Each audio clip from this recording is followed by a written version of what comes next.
Эфирде Азат Алаң бүгінгі бағдарламамызда.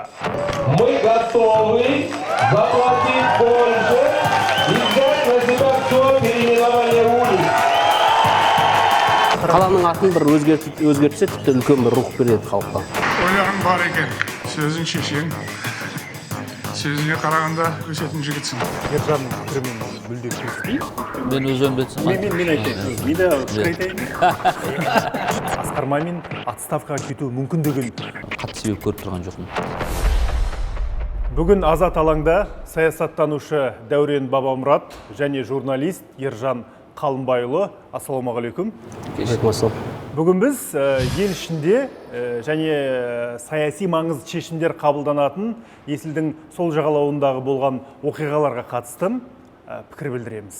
Осы аптадағы ең басты ньюсмейкер ол Павлодар облысы болды. Ұлттық қауіпсіздік комитеті Павлодар облысының әкімі Болат Бақауовқа қатысты қылмыстық іс қозғады. Яғни Бақауов лауазымын, қызметін шектен тыс пайдаланды деген күдікке ілінді.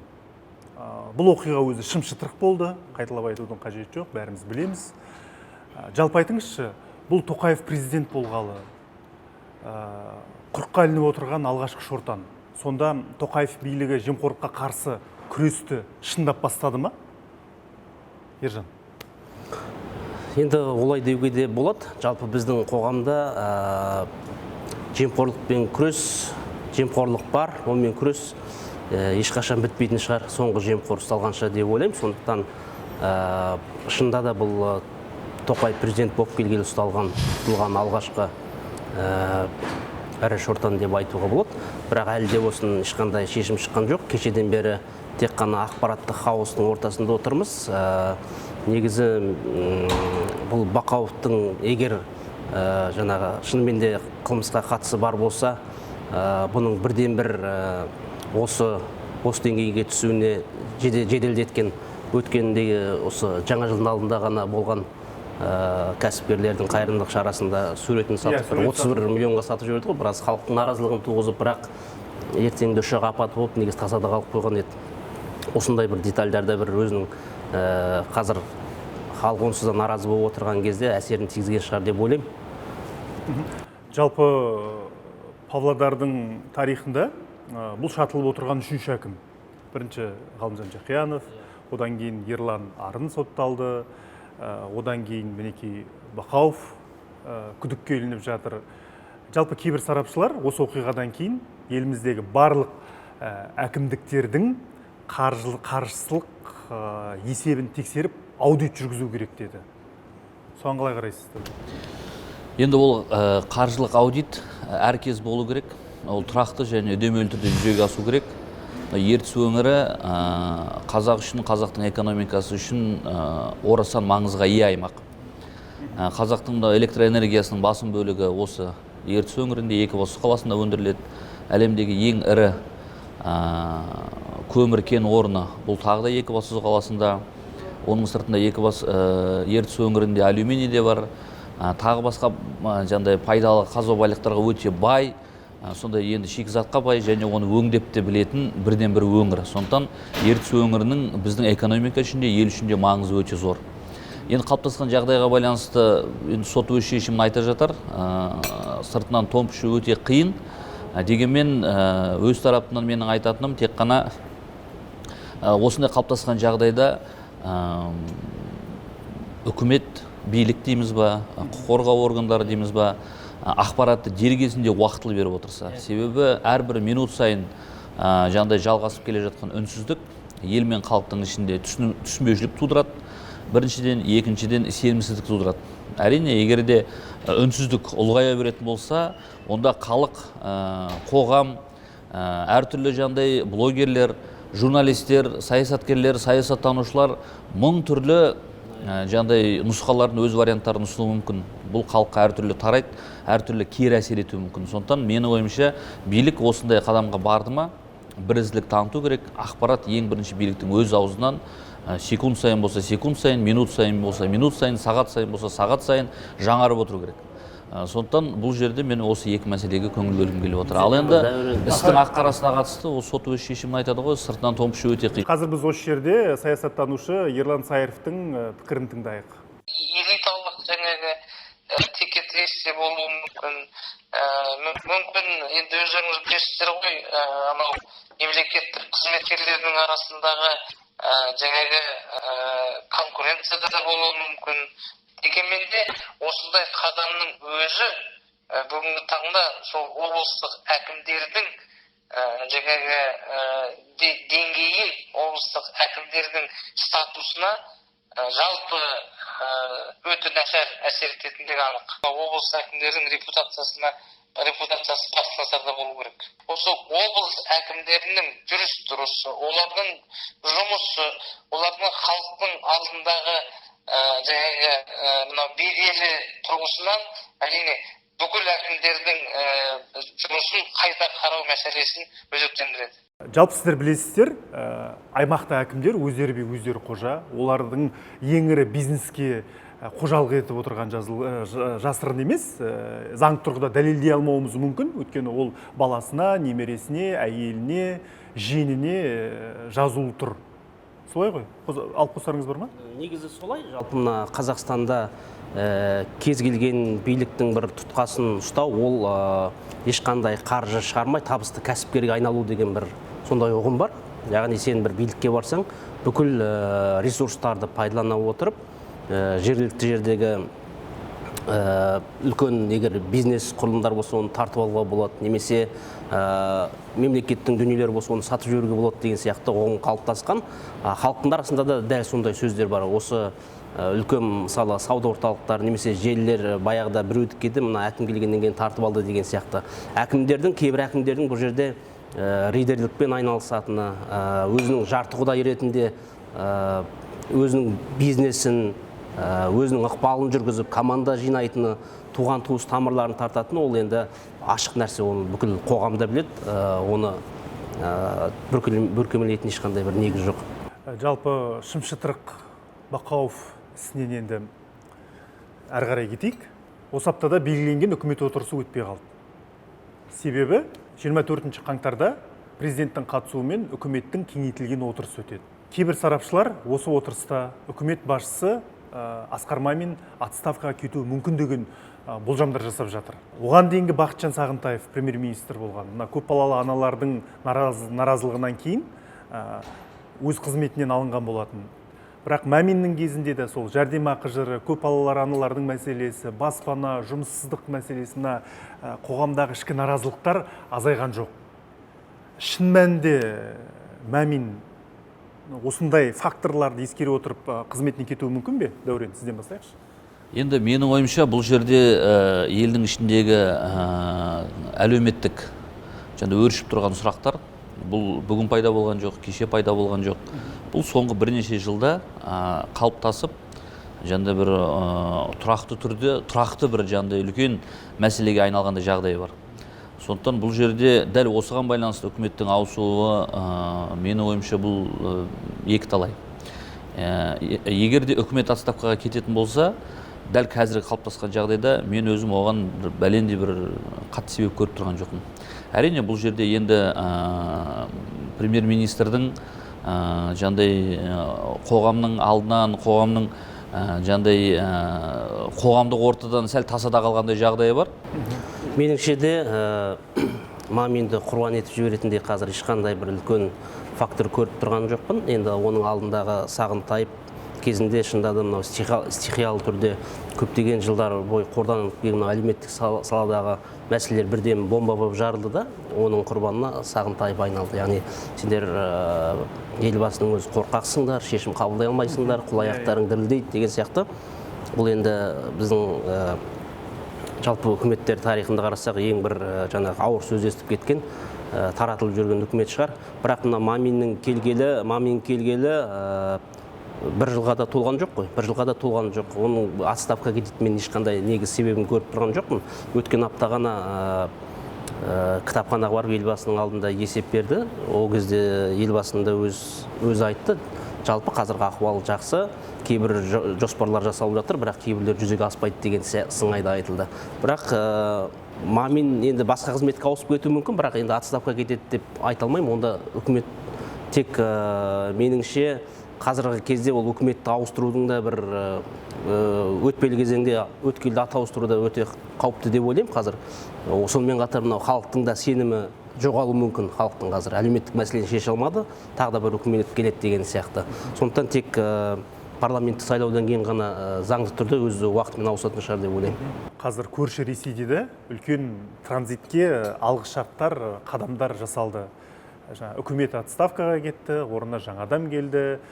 Кейбір сарапшылар Путин Назарбаевтың сценарийін қайталайды деген пікірлер айтып жатыр. Жалпы Ресейде болып жатқан өзгерістерді қазір мына ТМД елдері үздіксіз бақылап отыр. Оның ішінде Беларусь, Тәжікстан бар, Түркменстан бар деген сияқты. Түркменстан енді өз алдына ол жабық мемлекет, оған пікір білдіруде негізсіз сияқты. Жалпы Ресейдегі өзгерістер мына орталық Азияға қаншалықты әсер етуі мүмкін? Енді Ресейдегі өзгерістер орталық Азияға тікелей бірден әсер етеді. Егер Ресейде демократиялық үдерістер жылдамдаса, онда біздің де қоғамның дамуы, демократиялануы жылдамдайды. Ресеймен біз тікелей байланысымыз бар, көршілес еліміз, ең үлкен аумақ бар. Былай саяси тұрғыдан қараған кезде, мысалы біз ортақ Еуразиялық экономикалық одақта отырмыз. Сонымен қатар жалпы Ресейде болған оқиға, Ресейдің өзгеруі, дамуы бізге де өзінің әсерін тигізеді. Ал қосарыңыз бар ма? Әрине, Ресейдегі дәл бүгінгі саяси жағдай, саяси өзгерістер, кешегі Путиннің халыққа жолдауы, бұл Қазақстан үшін өте маңызды деп айтар едім. Оның ішінде бар ғой, сөзіңізді өлейін, кешірерсіз, қосып жауап берерсіз. Путиннің ана капиталын ұлғайтуы мөлшерін елде көп талқыланды. Біз 21 мың теңгені үлкен дау қылдық. Енді Ресейде де ішкі наразылықтар, әсіресе жастардың арасындағы билікке деген өкпе-реніші, наразылық күшейіп тұр ғой. Ол да соның біздік сияқты жаңа несиені кешіру, жәрдемақыны көбейту сияқты температурасын түсірді. Сондықтан біз үшін өте маңызды. Тіптен жаңа өзіңіз де енді айтып кеттіңіз, мынау біздегі болған соңғы бір жылдағы, 2 жылдағы әсіресе әлеуметтік саладағы біршама жаңағыдай жеңілдіктер дейміз ба, мынау әлеуметтік жағынан аз қамтылған қоғам бөлігіне көмек болсын, соның бәрін қайталағандай болып отыр. Тіптен ана капиталының өзіңіз айтып отырсыз. Дәл сол уақытта Ресейдегі саяси өзгеріс, енді Ресей біздің көршіміз, біздің бағымызда, сорымызда Ресей, өкінішке қарай. Себебі біз сыртқы саясатта көп векторлы саясат ұстанамыз. Бірақ өкінішке қарай біздің сыртқы саясатымызда біз Ресейге біршама тәуелдіміз, оны мойындау керек. Неге? Себебі біздің негізгінен біздің жаңағыдай бюджеттік түсім көзі шикізатты біз Ресей арқылы айдаймыз. Бұл бір. Екіншіден біздің ең үлкен жаңағыдай сауда экономикалық басты соңғы жылдардағы сауда экономикалық ең негізгі әріптестеріміздің бірі тағы да Ресей. Омен бір экономикалық одақтамыз. Сондықтан Ресейде болып жатқан жағдайлар бізге қатты әсер етеді. Енді дәл қазір осы қалыптасқан жағдай бізге қалай әсер етуі мүмкін дейтін болсақ, бізде жаңағыдай өтпелі кезеңдеміз, жаңағыдай биліктің транзиті бұл басталды және сәтті аяқталды деп айтуға болады. Ал енді Ресей оған тек қана аяқ басып жатыр. Сондықтан Ресейдегі жаңағыдай биліктің транзиті қалай жүзеге асады, бұл бізге қатты әсер етеді деп айтуға болады. Себебі ол жақта менің өзімнің жеке пікірім, барлығы сондай оңай болмауы мүмкін. Себебі жаңағыдай экономикалық элитада, саяси элитада, басқа ортада кешегі Путиннің ой пікірін бір жақты ұтымды немесе бір жақты дұрыс қабылдады деп айта алмаймыз. Оның үстіне бұл кісі енді 2024 жылға дейін қазір өкілеттілігі бар, бірақ та жаңағыдай транзит туралы бірден айтып кетті, 2020 жылы айтып кетті. Бұл енді арада әлі 4 жыл уақыт бар. Неге соншалықты асықты деген сұрақта қоғам үшін, жалпы әлемдік эксперттер үшін өте маңызды. Дәл сол уақытта Ресейдің сыртқы саясатта Сириядағы, мынау Ирандағы болып жатқан жағдай болсын, мынау газ құбырларын салудағы қиындықтар болсын, Түркиямен арада қарым-қатынас, Еуроодақпен қарым-қатынас, мынау солтүстік потоктың тоқтап қалуы, оңтүстік потоктың жүзеге асып кетуі, осындай саяси әлемдік жағдай кикілжіңі қатты қиналып тұрған кезде Ресейдің дәл осындай транзитті бастауына не себеп болды, не түрткі болды деген сұрақ бұл өте өзекті. Әсемпаз болма әрнеге, өнерпаз болсаң арқалан, сен де бір кірпіш дүниеге кетігін тапты барқалан. Ойларың бар екен, сөзің шешең, сөзіне қарағанда өсетін жігітсің. Осы аптада президент Тоқаев президент резервіне іріктелген жастармен кездесті. Оны ел жұрт арасында 300 спартандық деп атады. Мы выступим и сразимся! Новая эра началась! Эра свободы! Их было 300 воинов. И все узнают, что 300 спартанцев против миллиона. Жалпы енді бұл 300 қыз жігітті іріктеп алдық. Еліміздің болашақ элитасы. Арасында Атырау облысының әкімінің баласы, белгілі банктың төрайымының ұлы, ірі ұлттық компанияларда істейтін қыз жігіттер бар. Оның 55-і қызметке тұрып үлгеріпті, қызмет берген. Бәрі есілдің сол жағалауында отырғысы келеді. Министрлікте, президент әкімшілігінде бір жіліктің, майлы жіліктің басын қолына ұстағысы келеді. Неге соларды біз қазақтың жанын түсіну үшін, неге ауылдарға жібермейді? Қалай ойлайсыз? Қызметті ауылдан бастау керек қой? Сатылап өссін, көрсін, өмір көрсін. Мынандай мәселеде біз оларды әлемдік деңгейдегі үлкен мықты деген университеттерден білім алып келген жігіттердің көбі жаңа қаржылық орталығы немесе нано технология немесе инновация IT саласында білім алып келуі мүмкін.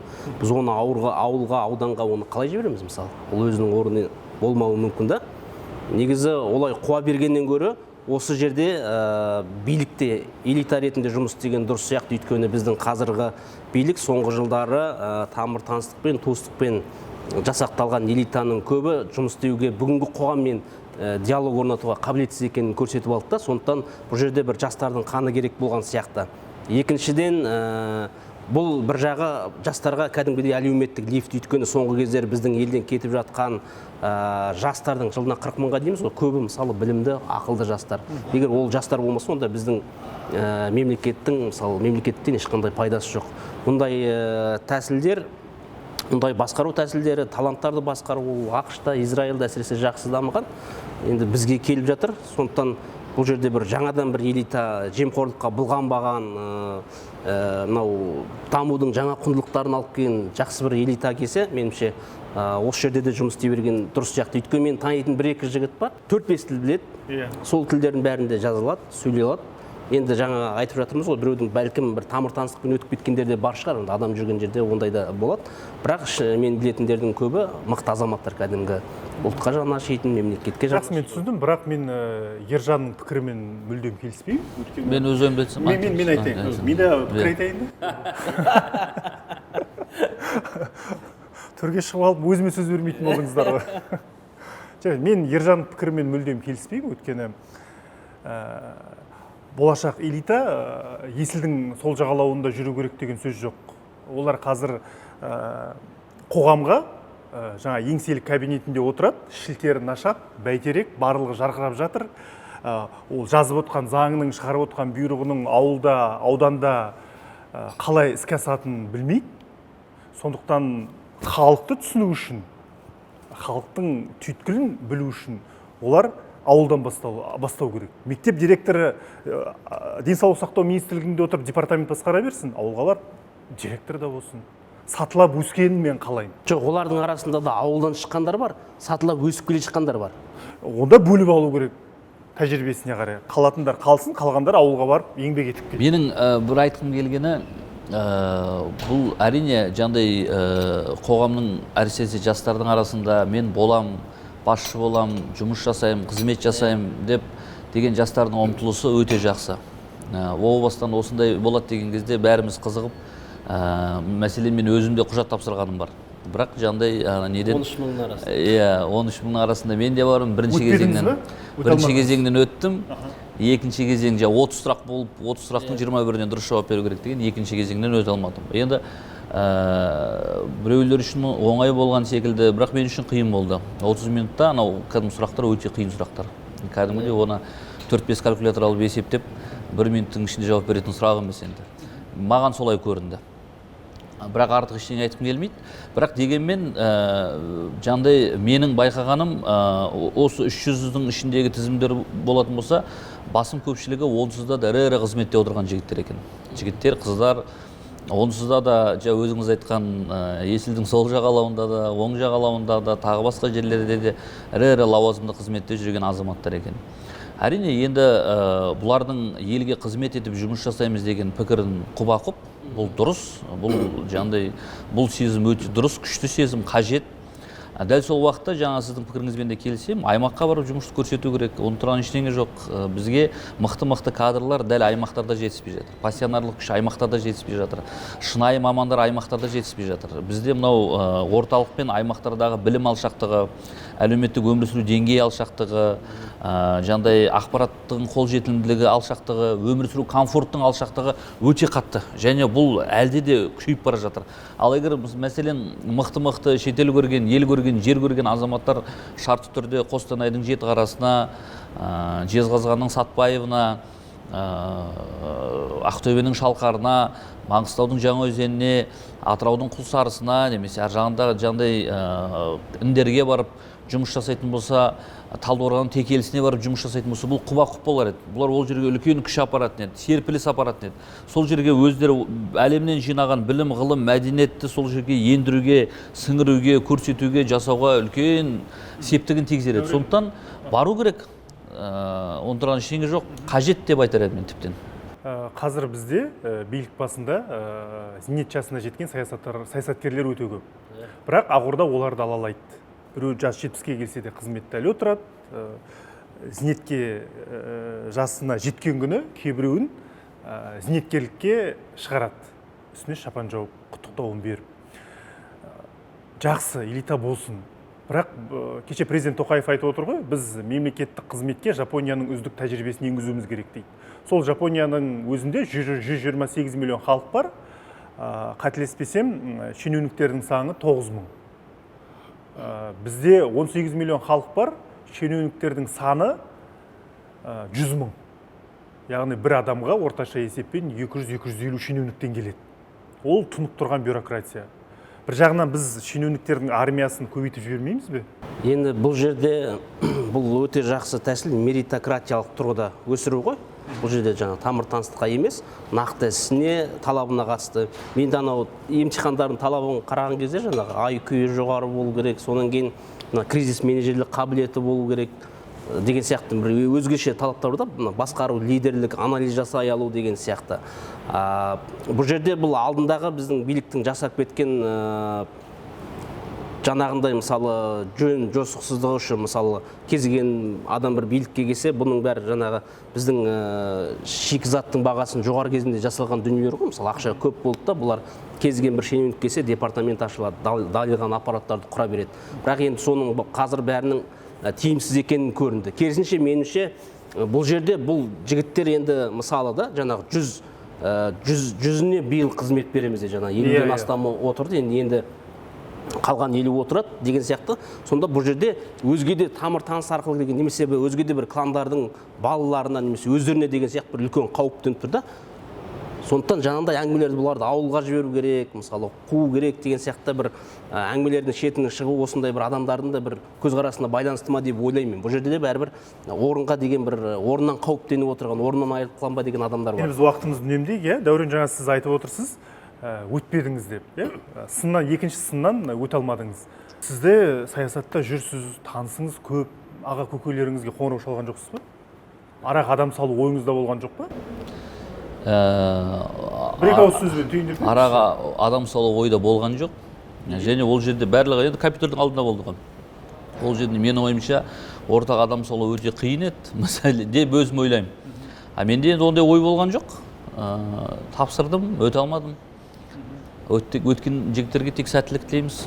Сәпиевтер Жалпы елге, мен түгіл Сәпиевтер де толмады.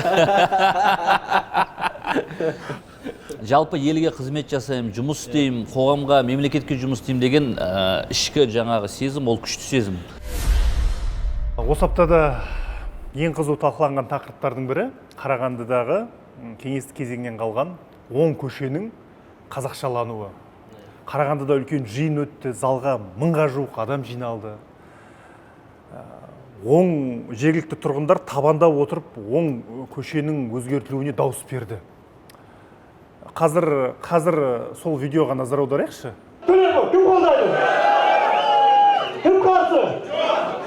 Мы готовы заплатить больше и взять на себя все переименование улиц.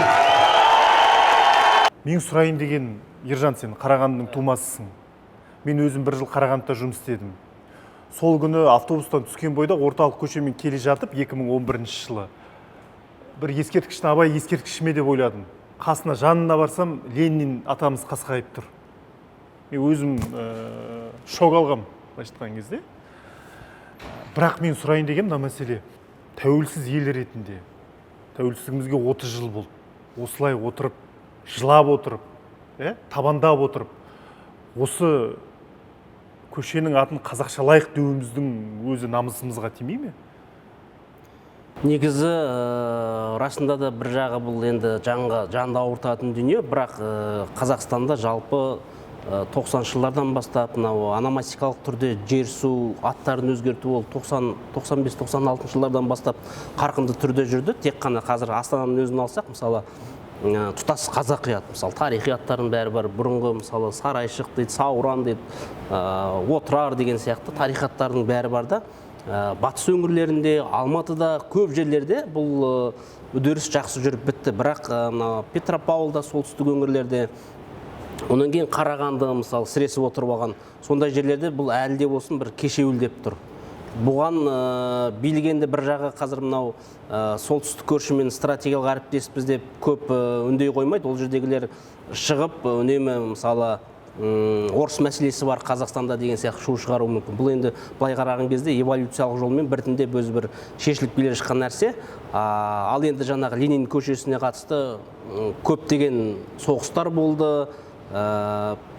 2014-те де болды соңғы рет, мысалы өзгертеміз деп шықты, бірақ нәтиже бермеді. Коммунистер оның ішінде өзіміздің мысалы орыс жанды қазақтардың да жаңағы қарсы шығуынан біразға дейін созылып кетті.